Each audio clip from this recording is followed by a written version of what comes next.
नमस्कार दोस्तों, मैं अंकुर उपाध्याय स्वागत करता हूं आप सभी का आपके अपने YouTube channel share market analysis में।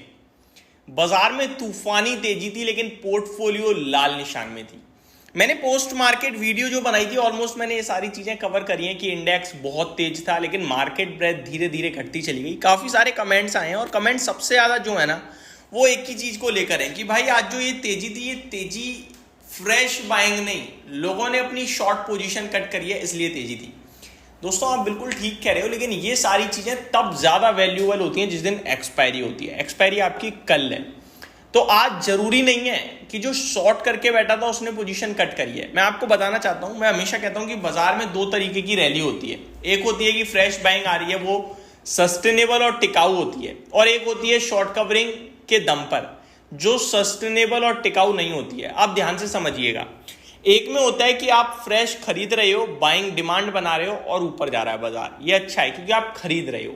एक होता है कि बायर हो ना हो, हल्का फुल्का बायर है लेकिन जो बेचने वाला था, जो सेलर था, वो खत्म हो गया है और जो पहले से शॉर्ट करके बैठा है वो हट रहा है। तो मंदी करने वाले बाजार को छोड़ के जा रहे हैं, तो इस बीच में क्या होता है, शॉर्ट कवरिंग। ये टिकाऊ नहीं होती क्योंकि मंदी करने वाले छोड़ के गए हैं, और जो मंदी करने वाले छोड़ के जाते हैं उनके लिए एक दिन बना है मार्केट में जिसमें उन्हें छोड़ना ही छोड़ना पड़ता है, अदरवाइज लॉस हो जाएगा बड़ा वाला, और वो दिन होता है एक्सपायरी का। अब जहां आज बड़ा मूव आया वहीं पे फोकस करते हैं। बैंक निफ्टी एक दिन में 900 पॉइंट का मूव आ गया। जो कॉल राइटर्स थे वो 52,000 पे पहले तो काफी ज्यादा थे, उसके बाद 52,500 पे भी काफी ज्यादा ओपन इंटरेस्ट था। अब जब 52,500 को बैंक निफ्टी ने ऊपर में निकाला तो वो सारे के सारे कॉल राइटर ट्रैप हो गए, लेकिन उनके पास समय है कल तक का। तो कुछ लोगों ने तो पोजीशन कट करी जिसने बाजार को और ऊपर की तरफ ले जाने के लिए मदद करी, और कुछ लोग स्टिल बैठे रहे कि शायद कल हमें मौका मिल जाए और हम निकल जाएं। आपको पता है कि जो राइटर होता है ना, उसको अगर उसकी तरफ का 100 पॉइंट का मूव भी मिल गया उसका पैसा बन जाता है, और जो बायर होता है वो इंतजार करता है कि तुरंत मूव आ जाए। देखो, क्योंकि राइड करने में आपके लिए दो चीजें बेनिफिट देती हैं। एक टाइम तो हर सेकंड घटता ही रहेगा, तो वो बेनिफिट आपके लिए ही रहेगा, और आप ही की तरफ का मूव आ गया तो वो बहुत तेजी से टूटता है कॉल का वैल्यू, तो वो आपको ज्यादा बेनिफिट देता है। तो अब ध्यान से समझिएगा क्या है। आज अगर आपको लग रहा है कि ये शॉर्ट कवरिंग थी, तो कल बहुत बड़ी शॉर्ट कवरिंग ट्रिगर हो सकती है अगर 52,500 के ऊपर निफ्टी बैंक ट्रेड करता है कुछ घंटे, तो क्योंकि फिर आपका क्या होगा, ये सारे के सारे ट्रैप हो जाएंगे।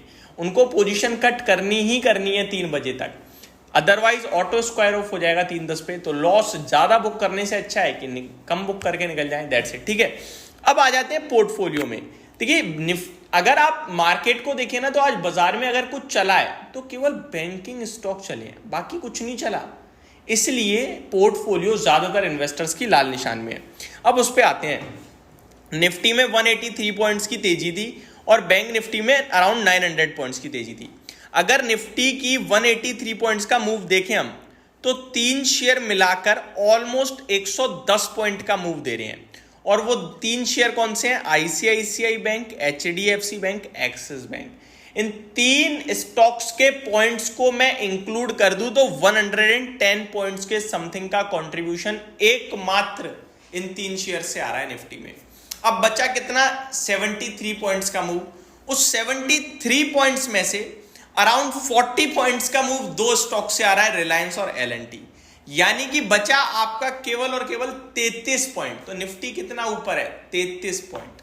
अगर आप ये 5 शेयर हटा दो तो निफ्टी में केवल 33 पॉइंट की तेजी है। अब आप समझे कि बाजार में क्यों आपको गिरावट दिख रही है, यानी कि आपकी पोर्टफोलियो में, क्योंकि आपकी पोर्टफोलियो का सब कुछ ऊपर नहीं गया है। आज चुनिंदा शेयर भागे हैं और उन्हीं का वेटेज ज्यादा है, जिसकी वजह से आपको इंडेक्स ऊपर दिखा। अब निफ्टी में 183 पॉइंट्स के मूव में केवल और केवल 5 स्टॉक 143 पॉइंट्स का कंट्रीब्यूशन दे रहे हैं। आपको केवल और केवल 33 पॉइंट्स का कंट्रीब्यूशन दूसरी जगह से दिख रहा है। बाकी के 45 स्टॉक आपके लिए कितना मूव दे रहे हैं, केवल 30 पॉइंट्स के समथिंग का, और 5 स्टॉक 140 पॉइंट्स के समथिंग का। तो ये एक सबसे बड़ा मेजर इंपैक्ट रोल था जिसकी वजह से पोर्टफोलियो लाल निशान में थी। ऊपर से ज्यादातर इन्वेस्टर्स के पास मिड कैप और स्मॉल कैप है। मिड कैप इंडेक्स हरे निशान में बंद होने में भी कामयाब नहीं रहा है। मिड कैप इंडेक्स बंद हुआ है लाल निशान में, वो भी आधे % की गिरावट के साथ। 208 पॉइंट निफ्टी मिड कैप 100 आज इंडेक्स नीचे था, लगभग 0.38% की गिरावट थी। और स्मॉल कैप की बात करें तो एक समय पे ये 0.1% ऊपर था दोस्तों, 0.7 0.8%।